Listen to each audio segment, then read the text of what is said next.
Hello friends, book Spotify में आप सभी का स्वागत है। आज हम बात करने वाले हैं games people play, the psychology of human relationships, जिसे लिखा है एरिक बर्न ने।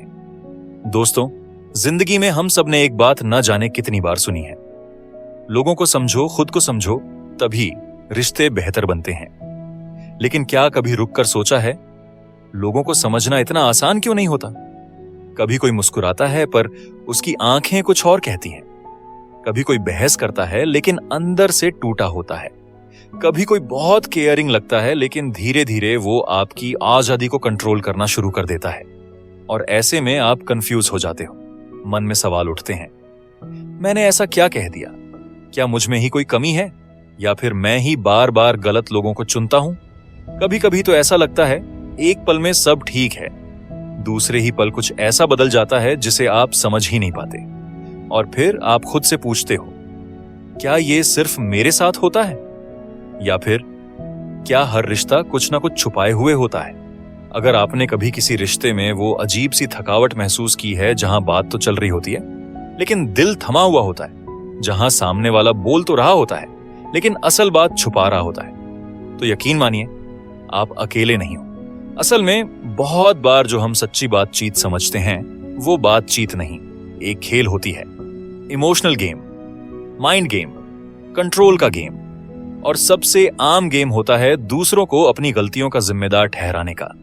इन गेम्स में हम सब शामिल होते हैं और अक्सर हमें यह भी नहीं पता होता कि हम खेल का हिस्सा हैं। दोस्तों, जरा सोचिए, आप किसी दोस्त के साथ बातचीत कर रहे हैं, बात नॉर्मल सी है, लेकिन अचानक से माहौल थोड़ा टेंस हो जाता है। आपको लगता है कि सामने वाला कुछ और कह रहा है लेकिन उसका मतलब शायद कुछ और है। फिर आप सोचते हैं, क्या मैंने कुछ गलत बोल दिया, या फिर क्या वो मेरी बात को गलत समझ रहा है? और फिर ऐसा नहीं कि ये पहली बार हुआ हो, ये पैटर्न बार बार दोहराता है, अलग अलग लोगों के साथ, अलग अलग सिचुएशंस में। क्या कभी आपने इस बात पर ध्यान दिया है कि बहुत सी बातचीत, बहुत से रिश्ते कुछ अनदेखे रूल्स पर चलते हैं, जैसे कोई गेम हो? हाँ, रिलेशनशिप्स में भी गेम्स होते हैं, इमोशनल गेम्स, मनोवैज्ञानिक गेम्स, ऐसे खेल जो हम जाने अनजाने में हर दिन खेलते हैं। लेकिन सबसे बड़ा सवाल यह है कि क्या हम जानते हैं कि हम ये गेम्स खेल भी रहे हैं? एरिक बर्न की यह किताब कोई आम साइकोलॉजी बुक नहीं है। यह एक ऐसा शीशा है जिसमें आप अपने हर रिश्ते, हर बातचीत और हर माइक्रो बिहेवियर को देख सकते हो। यह बुक हमें दिखाती है कि हम इंसान सिर्फ बात नहीं करते, हम स्क्रिप्टेड गेम्स खेलते हैं जो बचपन से सीखे गए होते हैं। गेम्स जो हमें ध्यान और प्यार दिला सकते हैं, लेकिन वही गेम्स हमें आइसोलेशन, फ्रस्ट्रेशन और मिसअंडरस्टैंडिंग भी दे सकते हैं। जरा सोचिए, अगर आपको पता चल जाए कि सामने वाला इंसान किस गेम में है और आप खुद कौन सा गेम खेल रहे हो, तो क्या आपकी हर बातचीत और हर रिश्ता पूरी तरह से बदल नहीं जाएगा? अब एक बात समझिए, एरिक बर्न के अनुसार हम सभी के अंदर 3 किरदार होते हैं, एक पेरेंट, एक एडल्ट और एक चाइल्ड। हर बातचीत में हम इन तीनों में से किसी एक रोल में होते हैं।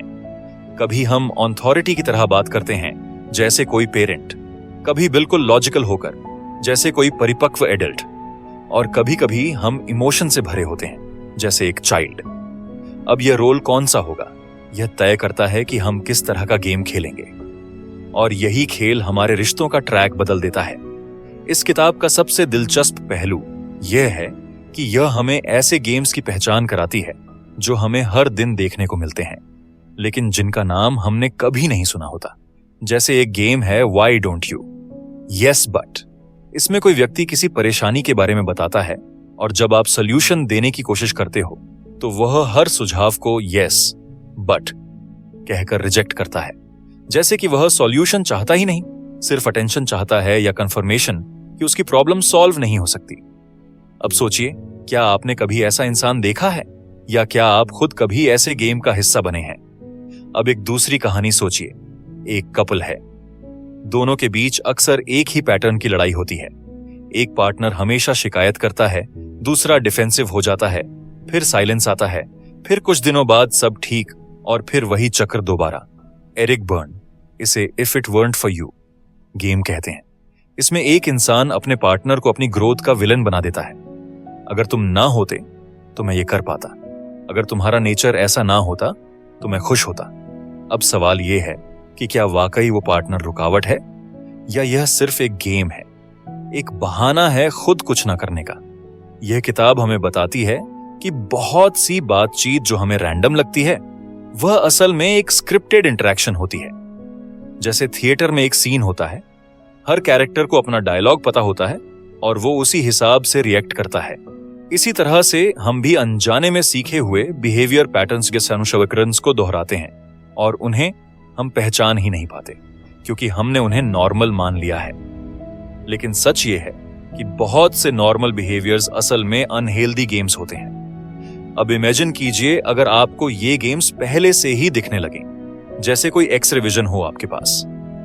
आप समझने लगे कि कौन सा इंसान आपको गिल्ट ट्रिप करा रहा है, कौन सा इंसान केवल खुद को विक्टिम दिखाकर कंट्रोल करना चाहता है और कौन वाकई में कन्वर्सेशन कर रहा है। ये समझना ही पावर है, क्योंकि तब आप तय कर सकते हो इस गेम का हिस्सा बनना है या इसे वहीं रोक देना है। इस किताब का सबसे ताकतवर मैसेज है अवेयरनेस। जब तक आप अपने ही रोल्स, अपने ही गेम्स को नहीं पहचानते, तब तक आप बस रिएक्ट करते हो। लेकिन जब आप खुद को ऑब्जर्व करना शुरू करते हो, तब आप रेस्पॉन्ड करना सीखते हो। यही बदलाव है रिएक्टिव से रेस्पॉन्सिव बनना। और जब आप रेस्पॉन्सिव होते हो, तो आप हर रिश्ते की क्वालिटी को बदल सकते हो। अब एक जरूरी सवाल, क्या हम ये गेम्स जानबूझकर खेलते हैं? जवाब है नहीं। अधिकतर गेम्स सबकॉन्शियस होते हैं। हम उन्हें बचपन से सीखते हैं, अपने पेरेंट्स से, सोसाइटी से, स्कूल से, और ये गेम्स इतने डीपली एम्बेडेड होते हैं कि हमें लगता है कि यही हम हैं। लेकिन एरिक बर्न हमें बताते हैं कि आप वह नहीं हो जो आपको सिखाया गया है। आप वह हो सकते हो जो आप बनना चाहते हो, अगर आप अपने बिहेवियर को समझना शुरू करो। तो दोस्तों, अब वक्त आ गया है खुद से यह पूछने का, क्या मेरी बातचीतें भी गेम्स से भरी हुई हैं? क्या मैं बार बार एक जैसे पैटर्न में फंसता हूं? क्या मेरी relationships scripted emotional role play बन चुकी हैं? और सबसे जरूरी, क्या मैं इन गेम्स से बाहर निकल सकता हूं?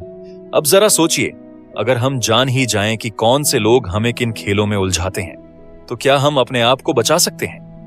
और क्या हम दूसरों की लाइफ में भी पॉजिटिव रोल निभा सकते हैं? बिल्कुल कर सकते हैं, क्योंकि जब हम इंसान समझ जाते हैं कि गेम्स का मकसद क्या है, चाहे वह प्यार पाना हो, गिल्ट से बचना हो, अटेंशन लेना हो या कंट्रोल पाना हो, तब हम उस खेल का हिस्सा बनने के बजाय उससे बाहर खड़े होकर चीजों को स्पष्ट देख सकते हैं। और यही पर्सनल ग्रोथ की शुरुआत होती है। एरिक बर्न कहते हैं कि ज्यादातर गेम्स दो स्तरों पर खेले जाते हैं, सोशल लेवल और साइकोलॉजिकल लेवल। सोशल लेवल पर बातचीत सीधी सादी लगती है, जैसे कोई कहे, मैं तो कुछ भी नहीं कर सकता, मेरी किस्मत ही खराब है, और सामने वाला जवाब देता है, अरे नहीं यार, ऐसा मत बोल, तू तो बहुत टैलेंटेड है। दिखने में यह एक सपोर्टिव बातचीत है, लेकिन मनोवैज्ञानिक स्तर पर यह एक गेम हो सकता है जिसे बर्न कहते हैं पुअर मी गेम, जिसमें व्यक्ति खुद को विक्टिम दिखाकर दूसरों की सहानुभूति बटोरना चाहता है। अब यहां दोनों ही लोग अनजाने में एक स्क्रिप्ट फॉलो कर रहे हैं। एक बार यह स्क्रिप्ट चालू हो जाती है तो दोनों उसमें रोल प्ले करते जाते हैं, और यह सिर्फ व्यक्ति व्यक्ति की बातचीत में नहीं होता, बल्कि पूरे परिवार, ऑफिस, दोस्तों और यहां तक कि शादीशुदा रिश्तों में भी होता है। एक पिता जो हमेशा कहता है, मेरे बच्चे मेरी बात नहीं मानते, और बच्चे जो हर बार रेसिस्ट करते हैं। यह एक क्लासिक फैमिली गेम है। पति पत्नी के बीच बार बार तुम कभी नहीं समझते, बनाम तुम हमेशा मुझ पर चिल्लाती हो, जैसे डायलॉग्स। यह सब स्क्रिप्टेड इमोशनल ट्रांजैक्शंस हैं। यह सब तब तक चलता रहेगा जब तक कि कोई एक व्यक्ति इस स्क्रिप्ट को पहचान कर उससे बाहर नहीं आता। और यहीं पर बर्न हमें ट्रांजैक्शनल एनालिसिस का कॉन्सेप्ट समझाते हैं, एक मॉडल जो दिखाता है कि हर बातचीत तीन में से किसी एक ईगो स्टेट से हो रही है, पेरेंट, एडल्ट या चाइल्ड। अगर कोई आपको डांट रहा है, वो पेरेंट मोड में है। अगर आप डरे हुए हैं या डिफेंस में चले जाते हैं, तो आप चाइल्ड मोड में हैं। लेकिन जब आप लॉजिकल, क्लियर और शांत तरीके से जवाब देते हैं, तो आप एडल्ट मोड में होते हैं।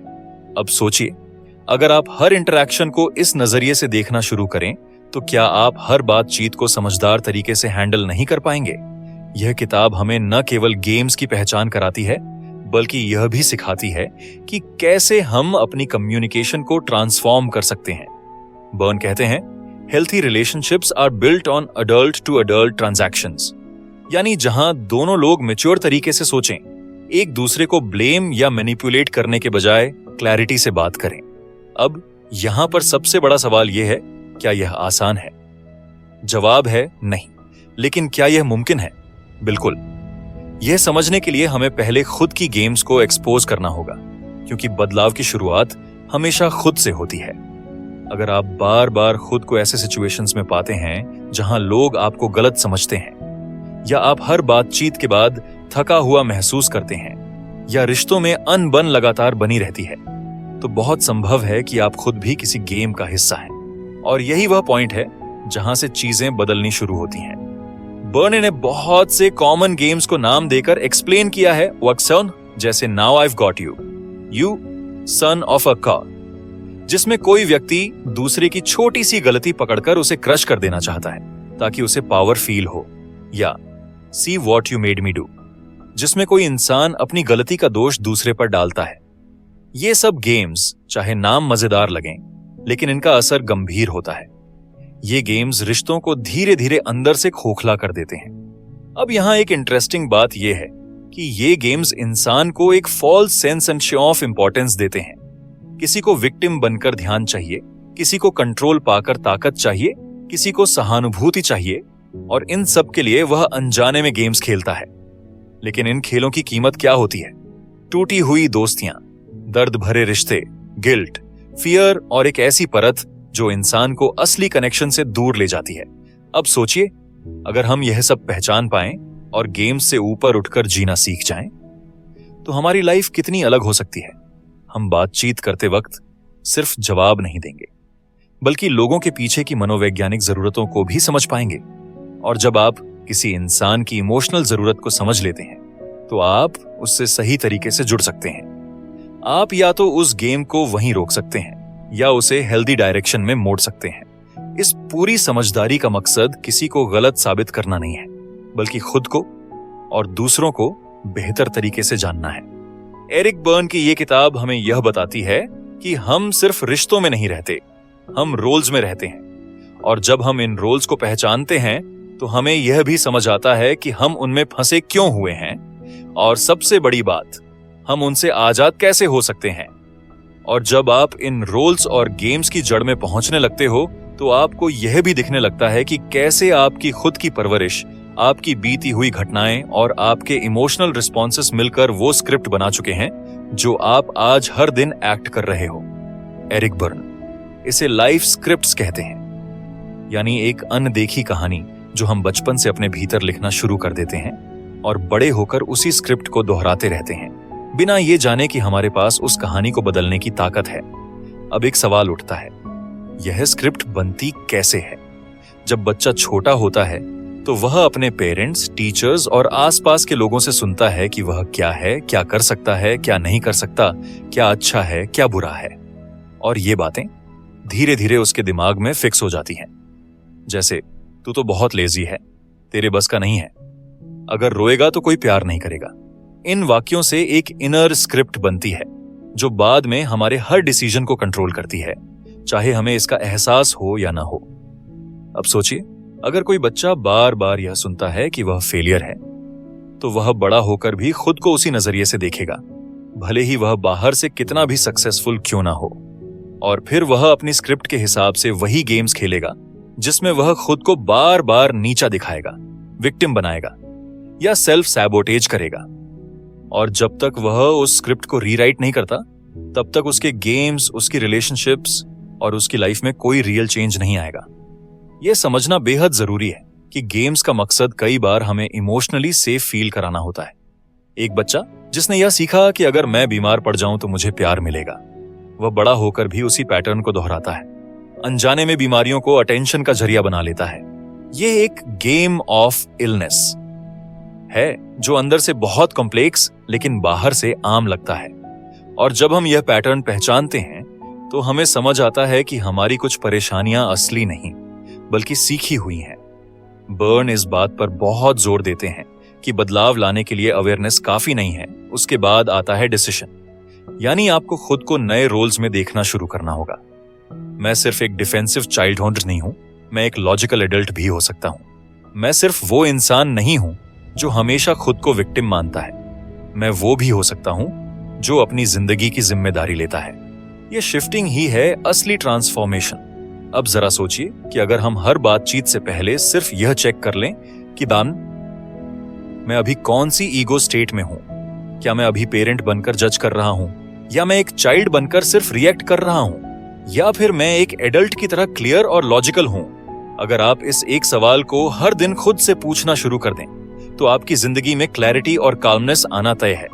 बर्न यह भी बताते हैं कि बहुत से लोग इसीलिए गेम्स खेलते हैं क्योंकि उन्हें हेल्दी इंटीमेसी का तरीका ही नहीं आता।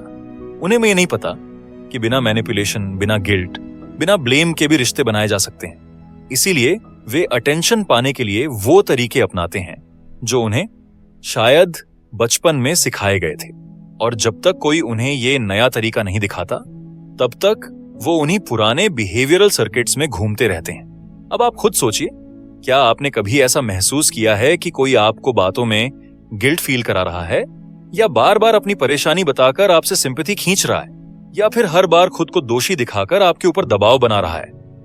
अगर हां, तो अब आपको पता है ये गेम्स हैं, और अगर आप इन गेम्स की स्क्रिप्ट को पहचानते हो तो आपके पास एक सुपर पावर है इनमें शामिल न होने की। लेकिन यहां एक जरूरी बात यह भी है कि हम खुद भी इन गेम्स में कहां एक्टिव प्लेयर हैं उसे भी देखना होगा, क्योंकि ये बहुत आसान है कि हम दूसरों के गेम्स को पहचान लें, लेकिन खुद की स्क्रिप्ट को देखना, स्वीकारना और बदलना, यही असली ग्रोथ है। और यही वो रास्ता है जहां से सेल्फ अवेयरनेस शुरू होती है और इमोशनल मैच्योरिटी का निर्माण होता है। अब एक बार फिर इमेजिन कीजिए, 6 महीने बाद आपकी सोच, आपकी कन्वर्सेशंस, आपकी रिलेशनशिप्स पूरी तरह से ट्रांसफॉर्म हो चुकी हों। आप बात करते वक्त समझते हो कि सामने वाला किस गेम में है फिडेशे, और आप खुद को उस गेम से बाहर रख पा रहे हो। आपकी हर इंटरैक्शन पर्पसफुल, मैच्योर और रिस्पेक्टफुल हो। अब ये सिर्फ इमेजिनेशन नहीं, ये एक पॉसिबिलिटी है अगर आप इस किताब के आइडियाज को सीरियसली अपनाते हैं और हर दिन इंप्लीमेंट करना शुरू करते हैं। जब आप बार बार एक जैसी मुश्किलों में फंसते हो, एक जैसे रिश्तों में दुख झेलते हो और एक जैसे झगड़े दोहराते हो, तो क्या आपने कभी सोचा है कि ऐसा क्यों होता है? यह कोई इत्तेफाक नहीं है। ये इसलिए होता है क्योंकि हम सबके अंदर एक पुरानी स्क्रिप्ट चल रही होती है, एक ऐसी कहानी जो हमने बचपन से अपने मन में बना ली है, और बिना जाने हम उसी कहानी के हिसाब से अपनी जिंदगी जीते रहते हैं। एरिक बर्न इस कहानी को लाइफ स्क्रिप्ट कहते हैं। यह स्क्रिप्ट तब बनती है जब हम छोटे होते हैं और अपने आसपास के लोगों की बातों, बर्ताव और सोच को अपनाते हैं। जैसे अगर किसी बच्चे को बार बार कहा जाए कि तू कभी कुछ नहीं कर पाएगा, तो वह बच्चा बड़ा होकर खुद पर भरोसा करना ही छोड़ देता है।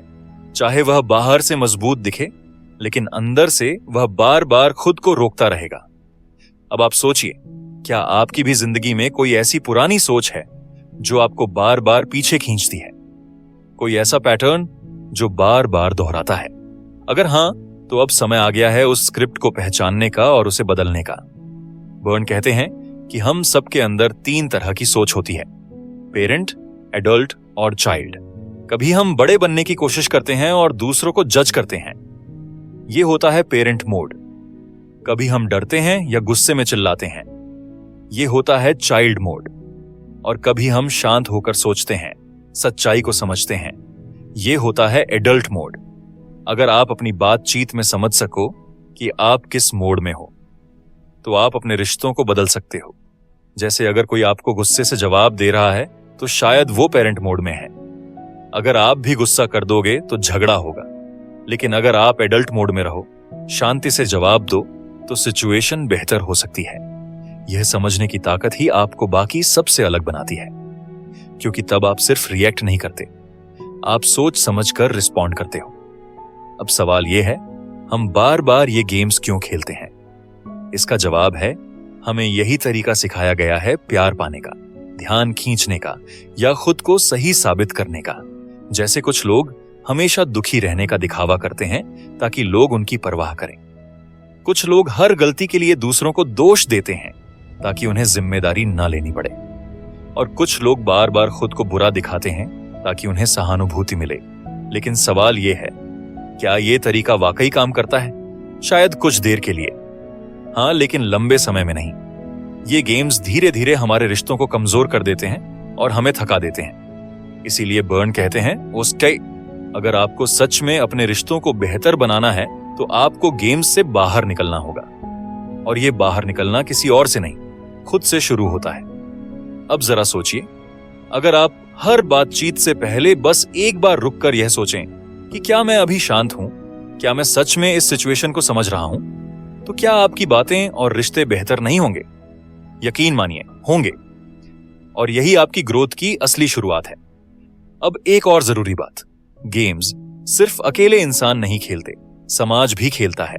हमें बचपन से कुछ बातें सिखा दी जाती हैं, जैसे लड़के रोते नहीं, लड़कियों को ज्यादा नहीं बोलना चाहिए, हमेशा दूसरों को खुश रखो, चाहे खुद दुखी रहो, ताकतवर बनो, चाहे अंदर से टूट रहे हो।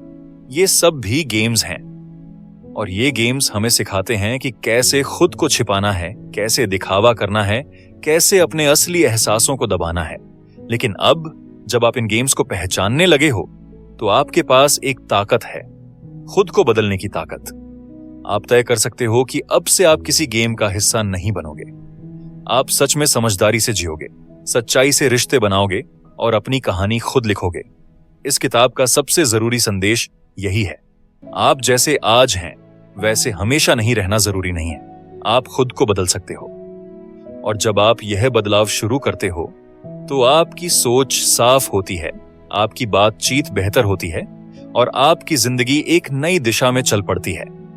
तो अब सवाल यह है, क्या आप अपनी पुरानी स्क्रिप्ट को छोड़कर एक नई शुरुआत करने के लिए तैयार हो? अब आपके पास एक साफ तस्वीर है कि आप कौन से गेम्स खेल रहे थे और कौन से गेम्स में बार बार फंस रहे थे। लेकिन अब आप वो इंसान नहीं हो जो बिना जाने इन स्क्रिप्ट्स को दोहराता रहे। अब आप जाग चुके हो, अब आप समझ चुके हो, अब आप तैयार हो खुद को रीडिजाइन करने के लिए। एरिक बर्न की ये किताब हमें सिर्फ दूसरों को समझने की नहीं, खुद को बदलने की ताकत देती है। जब हम अपने व्यवहार के पीछे की असली वजह को पहचान लेते हैं तो हम छोटे छोटे लेकिन बेहद जरूरी फैसले लेना शुरू कर सकते हैं, और इन्हीं फैसलों से एक नई जिंदगी बनती है।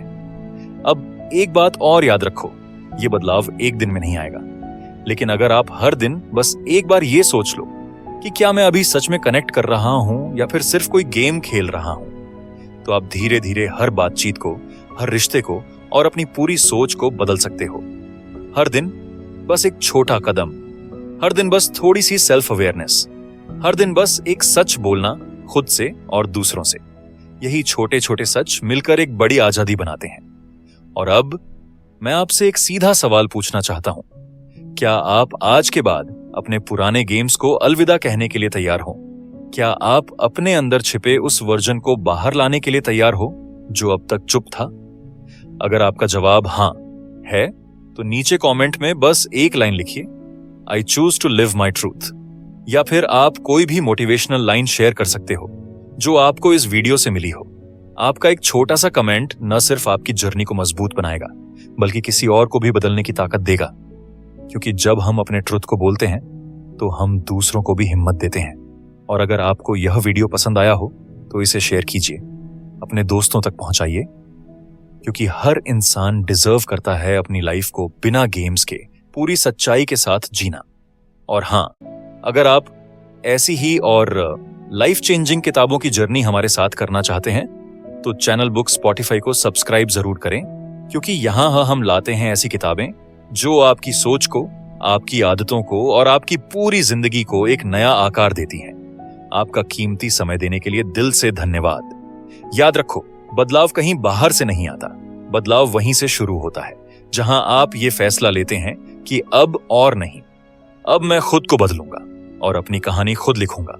मिलते हैं अगले वीडियो में एक नई किताब के साथ, एक नई सोच के साथ। तब तक के लिए खुद पर विश्वास रखो और खुद को सच्चाई से जीना सिखाओ। धन्यवाद।